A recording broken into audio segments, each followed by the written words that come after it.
পঞ্চম দিনের দ্বিতীয় ওভারে উইকেট আদায় করে বাংলাদেশ। অধিনায়ক শান মাসুদ 14 রানে আউট। পাকিস্তান তখনও পিছিয়ে 89 রানে। আসসালামু আলাইকুম, আমি রুহুল আমিন। আরেকটি নতুন ভিডিওতে আপনাকে অভিনন্দন জানিয়ে শুরু করছি। বাংলাদেশের কাছে প্রথম টেস্ট হারের দুঃখ সামলে ওঠার আগেই জোড়া আঘাত পেয়েছে পাকিস্তান। শুধু ম্যাচ নয়, সিরিজ হেরেছে তারা, এবং ঘরের মাঠে হোয়াইট ওয়াশের লজ্জাও পেতে হয়েছে তাদের। এত বড় ধাক্কা সামলে উঠতে পারছেন না দেশটির সাবেক ক্রিকেটাররা। গতকাল মঙ্গলবার রাওয়ালপিন্ডিতে সিরিজের দ্বিতীয় টেস্টে 6 উইকেটে হেরেছে পাকিস্তান। একই ভেন্যুতে সিরিজের প্রথম টেস্টে 10 উইকেটে হেরেছে স্বাগতিক দল। দুই টেস্টেই বেশ ভালো অবস্থানে থেকেও হার মেনেছে পাকিস্তান। এ লজ্জা মানতে পারছেন না ওয়াসিম আকরাম। ঘরের মাঠে 2021 সালের পর থেকেই জয়হীন পাকিস্তান। সর্বশেষ 10 টেস্টের 4টি ড্র করেছে, হেরেছে বাকি 6টিতে। গত ওয়ানডে বিশ্বকাপে আফগানিস্তানের কাছে হেরেছে, গত টি-20 বিশ্বকাপে যুক্তরাষ্ট্রের কাছে হেরে বসায় গ্রুপ পর্বেই বাদ পড়েছে। পাকিস্তান ক্রিকেট নিয়ে তাই আপাতত হতাশ সাবেক অধিনায়ক ওয়াসিম আকরাম। কিংবদন্তি ফাস্ট বোলার বলেছেন, এটা অনেক বড় ধাক্কা এবং আমাদের ক্রিকেট এখন যুগ সন্ধিক্ষণে আছে।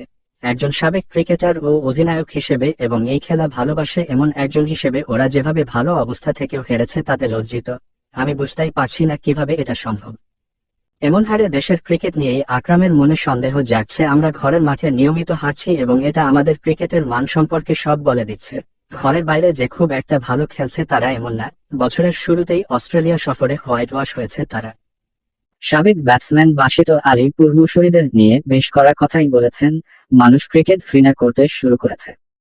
বাংলাদেশ আমাদের আয়নায় দেখিয়ে দিয়েছে আন্তর্জাতিক ক্রিকেটে আমাদের অবস্থান কোথায়।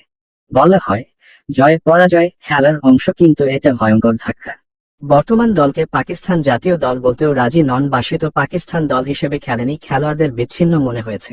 এটা লজ্জাকর ও দুঃখজনক যে এটাই পাকিস্তান দল। বাংলাদেশের সাথে 2 টেস্টে নিজেদের মাটিতে ওয়াশ হওয়ার ফলে পাকিস্তানের ক্রিকেট অঙ্গনে আলোচনা সমালোচনা চলছে পাকিস্তান ক্রিকেট দলকে নিয়ে। বাংলাদেশের সাথে নিজেদের মাটিতে 2টা হোয়াইট ওয়াশ হওয়ার ব্যাপারটা পাকিস্তানের সাবেক ক্রিকেটার মেনে নিতে পারছেন না। পাশাপাশি পাকিস্তানের যারা ক্রিকেট ভক্ত আছে তারা এই ব্যাপারটা মেনে নিতে পারছে না। এছাড়া তাদের পার্শ্ববর্তী দেশ ইন্ডিয়া তাদের নিয়ে নানা রকম আলোচনা সমালোচনা করছে। পাকিস্তান ক্রিকেট বোর্ড কিংবা পাকিস্তানের সাধারণ জনগণ সেটার কোন জবাব দিতে পারছে না। এজন্য আরো বেশি তারা উদ্বিগ্ন কিভাবে তারা বাংলাদেশের সাথে 2 টেস্টে নিজেদের দেশের মাটিতে হেরে গেলেন। 2টা সিরিজে পাকিস্তানকে হোয়াইট ওয়াশ করায় বাংলাদেশ সারা পৃথিবীতে পাচ্ছেন প্রশংসা এবং নিজেদের টেস্ট জিতার যে তাদের শক্তি আছে, তাদের ক্ষমতা আছে, সেটা তারা বিশ্বের ক্রিকেট দলগুলোকে জানিয়ে দিয়েছে।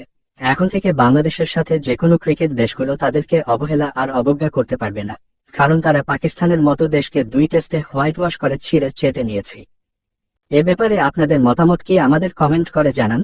ভিডিওটা ভালো লাগলেই একটি লাইক দিন, আপনার বন্ধুদের সাথে শেয়ার করুন।